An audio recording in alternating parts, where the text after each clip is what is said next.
Bonjour, je suis Aurélie Gonin, je suis auteure de certains tutoriels que vous avez pu voir peut-être sur tuto.com et puis par ailleurs réalisatrice essentiellement dans les vidéos de sport de montagne et fondatrice d'Alpine Media House et membre du collectif Crew. Et je suis là aujourd'hui pour vous parler d'une fonction qui est hyper pratique maintenant, qui fait partie des dernières mises à jour de Premiere Pro, qui est celle du recadrage automatique. Alors quel est l'intérêt de cette fonction? Déjà, à quoi elle sert? C'est qu'aujourd'hui, quand on va produire une vidéo, eh bien, on ne produit plus un film unique, mais on produit un ensemble de vidéos qui vont avoir des formats différents en fonction de où on va les publier. C'est-à-dire qu'une vidéo qui est destinée par exemple à YouTube, à Vimeo et même aussi à Facebook, qui sont des applications qui sont regardées encore essentiellement sur ordinateur, pour ces vidéos-là, on va faire un format 16/9, qui est pour l'essentiel du temps le format dans lequel on va tourner. A l'inverse, des vidéos qui sont destinées à des applications qui sont regardées essentiellement sur téléphone, par exemple Instagram, pour ces vidéos-là, on se rend bien compte que le format horizontal ne convient pas du tout, parce que les téléphones portables sont tenus verticalement dans l'immense majorité du temps, c'est-à-dire on considère que c'est à peu près 90% du temps pour lesquels le téléphone est tenu verticalement. Donc si on publie une vidéo horizontale sur un support vertical, vous vous rendez bien compte que déjà l'écran n'est pas très grand en soi, mais là il est vraiment tout petit. Donc on produit des vidéos dans ces cas-là qui vont être carré, légèrement vertical, c'est-à-dire c'est le format qu'on appelle 4/5, ou carrément un format parfaitement vertical qui va être un 9/16, donc qui va occuper l'ensemble de l'image. Par exemple, ça va être le cas pour les stories, ou même sur Instagram TV, on va pouvoir publier de la sorte. Alors, en général, on publie assez rapidement. Le délai entre le moment où on a terminé notre vidéo et le moment où on va la mettre en ligne est de plus en plus court. Donc il faut aller très vite dans ce process d'exporter une vidéo en 16/9 et aussi une vidéo en 4/5, en 9/16, dans tous les formats dont vous allez avoir besoin pour envoyer à vos différents supports de diffusion.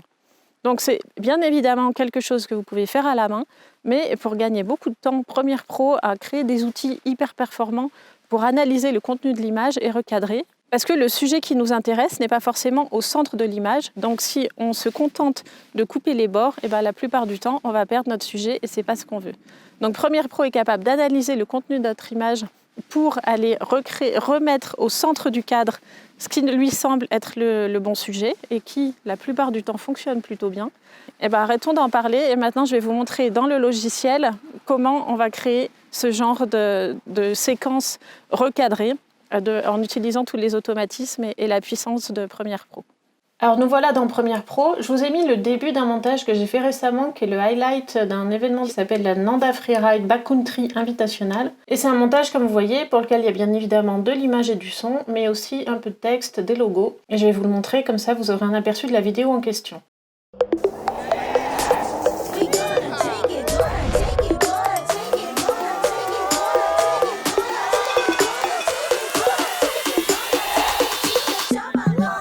Premier event backcountry de la Nanda Freeride.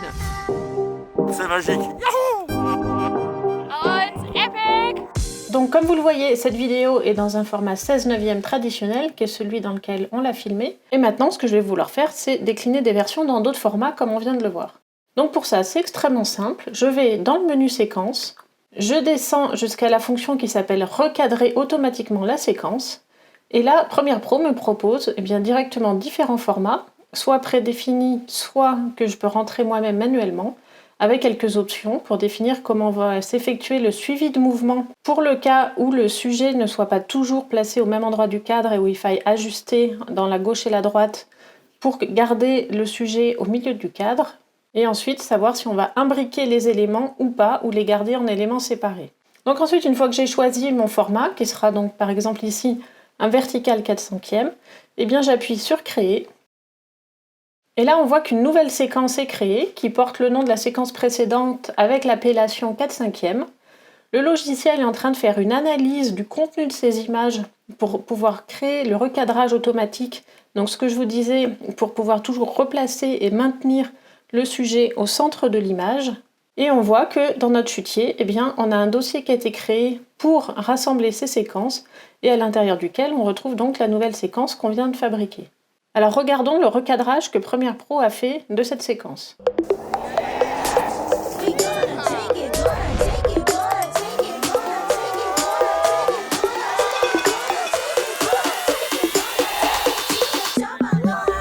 Premier event backcountry de la Nanda Freeride. C'est magique. Donc on voit que ça a globalement très bien réussi. Le sujet est généralement bien gardé au centre de cette image qui est bien plus étroite que le fichier original. Et puis on voit que même là où on a du texte, eh bien la dimension du texte a été ajustée pour ne pas dépasser sur les bords, pour être adapté au nouveau format d'image qu'on a dans cette vidéo 4/5e. Ici on a une petite erreur, on voit que le sujet étonnamment n'a pas été bien reconnu et donc sort du cadre. Eh bien c'est pas très compliqué, il suffit de l'ajuster manuellement en allant dans les options d'effet, dévalider ce qui a été fait de manière automatique et puis ajuster la position de l'image dans le nouveau cadre. À la fin, on voit que les logos qui sont donc un PNG qui a été rajouté sur la vidéo n'ont pas été suffisamment réduits. Donc il suffit encore une fois de le faire à la main et puis d'aller copier ce qui a été fait sur le premier et puis de l'appliquer sur les logos suivants. Donc vous voyez que ça ne prend que quelques secondes. Donc en fait avec cette fonction de Premiere Pro, eh bien l'essentiel de notre recadrage est déjà fait et on a juste quelques petits ajustements à faire en fin de process. Je peux ensuite renouveler la manip pour générer d'autres formats, que ce soit un carré, un 9/7e, tout ce dont je vais avoir besoin pour mes différentes plateformes de diffusion. Les différentes nouvelles séquences créées vont aller se rajouter dans notre chutier qui contient donc toutes ces séquences recadrées automatiquement.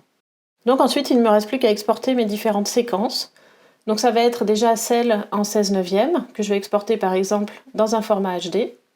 Et plutôt que de l'exporter directement, je vais l'envoyer en file d'attente, donc comme ça elle sera exportée par Media Encoder, ce qui me permet moi de continuer à travailler pour l'instant dans Premiere Pro. Et je vais renouveler la manip pour exporter les différentes séquences. Et pour celles qui sont verticales ou carrées, eh bien je vais choisir une correspondance à la source pour que le ratio soit bien le bon et le nombre de pixels correspond bien à celui de ma séquence. Dans Media Encoder, je retrouve donc toute la série de déclinaisons de vidéos aux différents formats à partir de ma vidéo principale, et je n'ai plus qu'à lancer les exports pour avoir tous mes différents formats à publier sur les différentes plateformes. Donc voilà comment créer très rapidement différentes déclinaisons d'une même vidéo pour l'adapter aux différents supports de diffusion. Merci à la Nanda Freeride Backcountry Invitational pour m'avoir laissé utiliser les images de cet incroyable événement, et merci à vous pour votre attention.